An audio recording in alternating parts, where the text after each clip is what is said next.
ಸರ್ಕಾರಂತೆ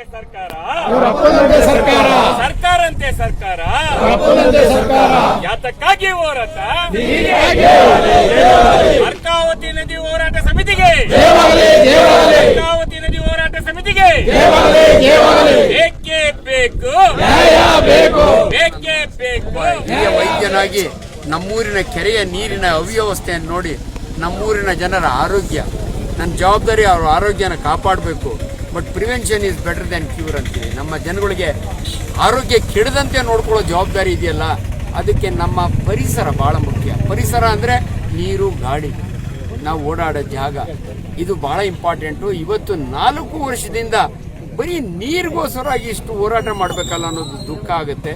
ದಯವಿಟ್ಟು ಸರ್ಕಾರದ ಗಮನಕ್ಕೆ ಇದು ನಿಮ್ಮ ಜವಾಬ್ದಾರಿ. ಆದ್ದರಿಂದ ದಯವಿಟ್ಟು ಸಂವಿಧಾನದಲ್ಲಿ ಎಲ್ಲ ಹಕ್ಕುಗಳನ್ನು ಜನಗಳಿಗೆ ಕೊಟ್ಟಿದೆ, ಅದನ್ನು ಉಳಿಸ್ಕೊಳ್ಳಿಕ್ಕೆ ನಾವು ಇಷ್ಟು ಹೋರಾಟ ಮಾಡೋದು ಬೇಕಿಲ್ಲ. ದಯವಿಟ್ಟು ಇದು ಕೊನೆಯ ಹಂತ. ಈ ಸ್ವತಂತ್ರ ದಿನದಂದು 15ನೇ ತಾರೀಕು ಕಪ್ಪು ಧ್ವಜವನ್ನು ನಮ್ಮ 2 ಪಂಚಾಯತಿಯಲ್ಲಿ ಆರಿಸಲಿಕ್ಕೆ ಡಿಸೈಡ್ ಮಾಡಿದ್ದೀವಿ. ಅದು ಮಾಡೇ ಮಾಡ್ತೀವಿ. ಬರೀ ಅಷ್ಟಿಗೆ ಎಂಡ್ ಆಗಲ್ಲ. ದಯವಿಟ್ಟು ಇದನ್ನು ನಿಮ್ಮ ಗಮನಕ್ಕೆ ತರಲಿಕ್ಕೆ ಅಷ್ಟೇ ಅಲ್ಲ, ನಾವು ನಮ್ಮ ಧ್ವಜಕ್ಕೆ ಮಾಸ್ಟರ್ ಹೇಳ್ದಂಗೆ ನಮ್ಮ ಗೌರವ ಇದ್ದೇ ಇದೆ. ನಾವೆಲ್ಲರೂ ಕೂಡ ಗೌರವ ಇಟ್ಕೊಂಡಿದ್ದೀವಿ.